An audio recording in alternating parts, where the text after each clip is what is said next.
Ladies and gentlemen, welcome to what may very well end up being the final episode of Croc Watch. The copiest, K-ruliest, conspiraciest, some other K-word epilogue to Kong Watch on the internet. Before we dive into today's kooky little episode, I just want to thank you guys. We hit that 50,000 subscriber milestone, and that's just really cool. That's really super duper, you know what I mean? So thank you guys, I really appreciate it. I wouldn't be here without you guys. So yeah, that's awesome. Now let's dive on into it. Let's dive on into things. So previews for Donkey Kong Bonanza have dropped, and my god, this game just looks absolutely amazing. There's really not any other way for me to say it. Just damn, this game looks good. So yeah, tons of footage has been shared this past week, and we have just enough to work with to maybe give us that final little nudge we need to understand how King K. Rool and the Kremlings are connected to Donkey Kong Bonanza. And it all starts once again with Void Kong. So Void Kong, right? He probably isn't King K. Rool.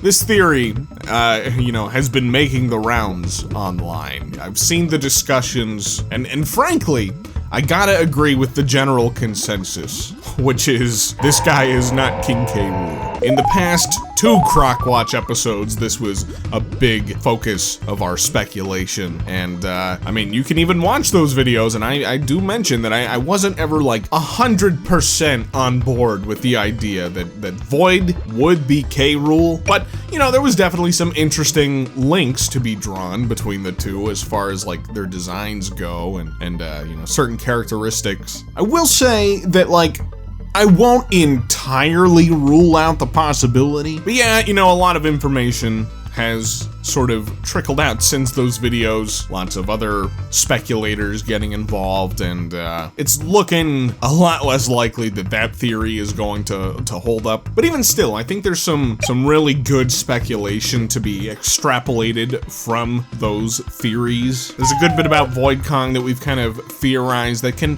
potentially still provide a glimpse of what to expect. So before we get into the real heavy stuff, I want to cover some of the new information about Void Kong. And yes, it is relevant to K. Rool's potential connection, so stick with me here. So Nintendo dropped some more information about Void Kong on the Nintendo Today app. It turns out he's the president of Voidco. Go figure, It's not like his face is plastered everywhere or anything like that. I had some brief speculation in the community tab about K. Rool potentially acting as the CEO of the company, but this idea was quickly met with facts and logic by the community. The term president and CEO are generally interchangeable in the corporate structure, and even the top billed position at Nintendo is president. The CEO and president can be different, but even Google suggests that these positions are often held by the same person, especially at smaller companies like Voidco appears to be. So you know what, guys?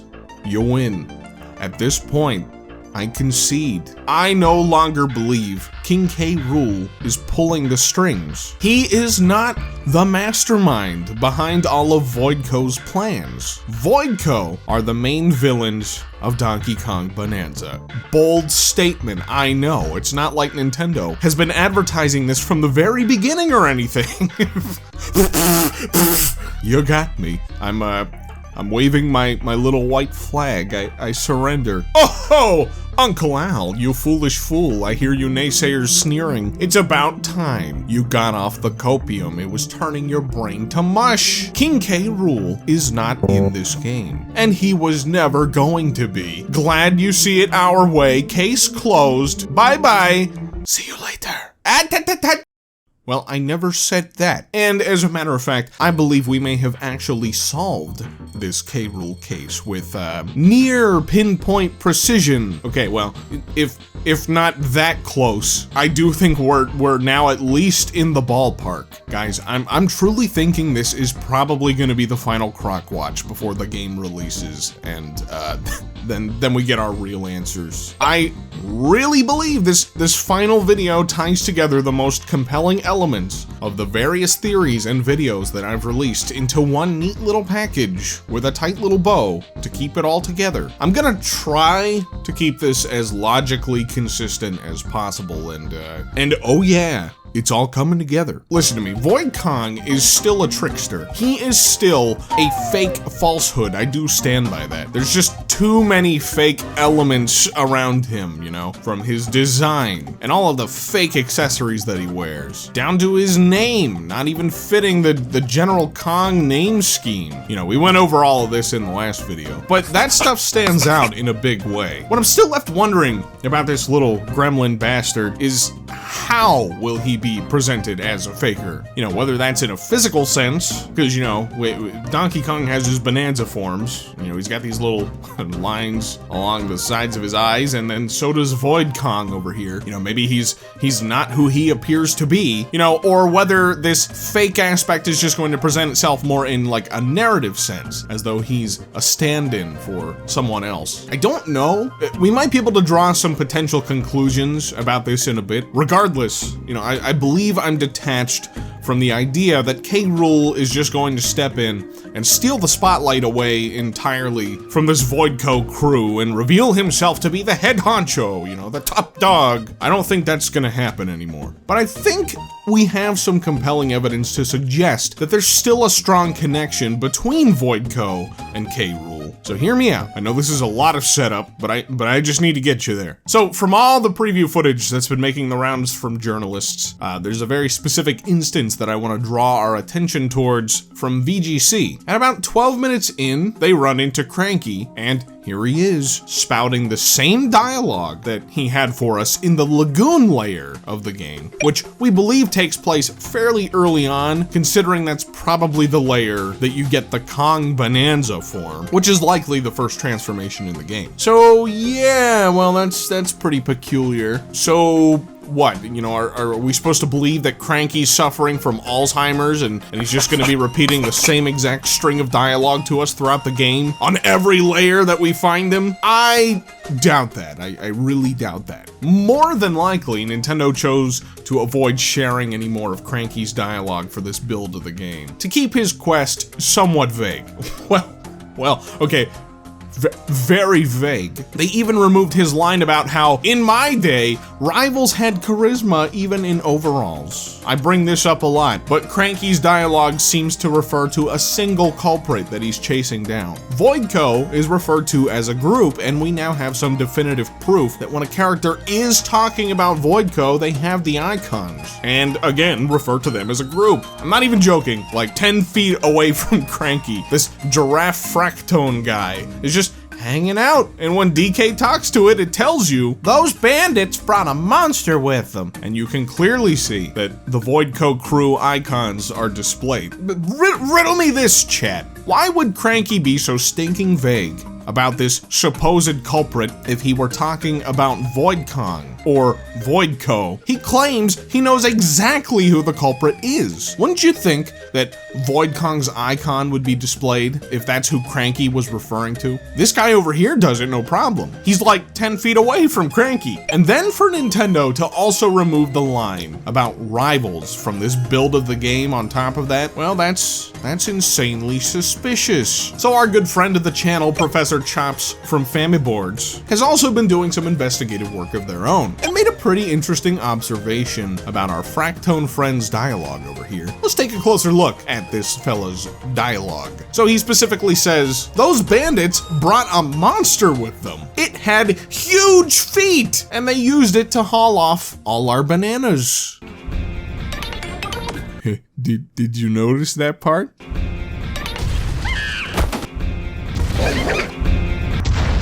He goes on to say, feel that? It's the monster's footsteps. We are in a spot of trouble, all right. It stomped and clomped its way up into Click-Clack Smokestack, and then DK's mission becomes enter the smokestack. Something you might consider is that the Fractone is referring to Grumpy Kong's creation, but I don't think that's the case. He doesn't actually build the thing until DK and Pauline get there, and he doesn't even have big feet. His limbs are made up of croc skeletons that we see inside of the crocoids. We also know that this isn't the same smokestack that the Fractone directs us towards, because on top of the stack before you fight Grumpy Kong, you catch a glimpse of the Void Kong rock head, a strand of his rock hair poking out there. So that's up here, not up here. And we actually see DK entering this stack from the very first trailer. And heck, even in this preview footage, we discover that inside of this banana refinery, there's a guy called Mad Mixer. And, well, he doesn't look like he has big feet, and I don't think he's been clomping around. Yeah.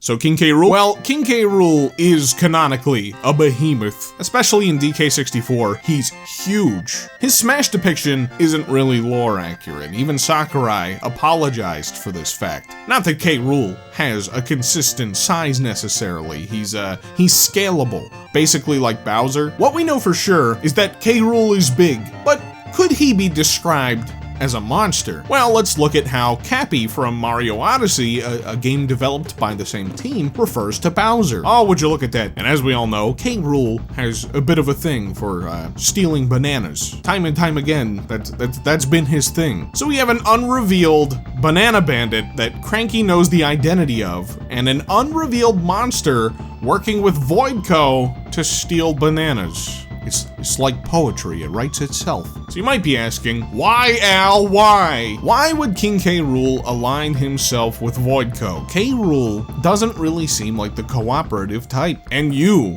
are right, my friend. That does seem a bit out of character for this big fat bastard, which is why I don't actually think he's willingly engaged to Voidco at all. Something that has continued to pique my curiosity is just, what the heck is going on with all these golden googly-eyed freaks? I'm sorry, you didn't deserve that. All of the enemies in this game have the same golden googly eyes. From common mooks to bosses. Our resident DK detective Sxips did some digging and stumbled upon these masks called Hanya masks. It's characterized by two sharp bull-like horns, metallic eyes, and a leering mouth. So the design similarities of the eyes are immediately apparent, but then it gets more interesting when we look at the male version of a Hanya mask, which is called Oni. In Japanese mythology, Oni are demons, often depicted as hulking ogres with horns and demonic faces who wield giant clubs.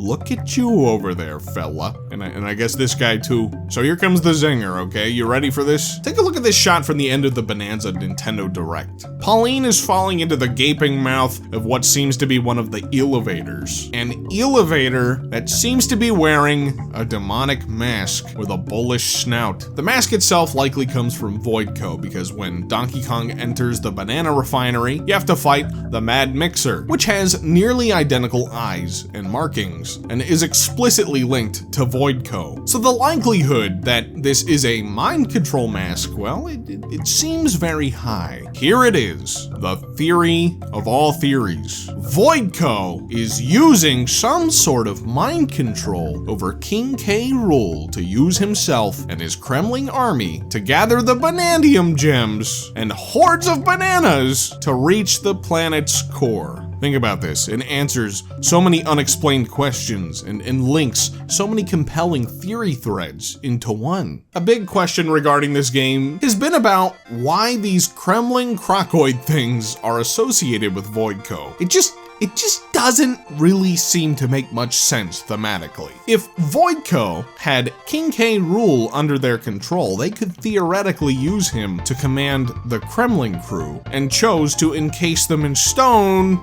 for reasons. I don't know what their thing is with rocks, but it's a common theme for this game. The mind-controlling a big monster angle also works to uncover the mysterious banana bandit from Cranky's questline, and you know, it would seamlessly intertwine with his own mission with all these Voidco antics. Because, you know, as we know from the giraffe Fractone, a big stompy monster dude is stealing their bananas. So I'm gonna bring it all the way back around to where we started with the Voidco thing. How are they a fake falsehood? Well, you know, if this is the angle we're rolling with, void, you know, by definition means not valid or legally binding, completely empty. In the last video, we theorized that this could mean that Voidco might be like a dummy or shell company, which is a company that often lacks the capacity to operate independently and are controlled by the entity they are fronting for. It's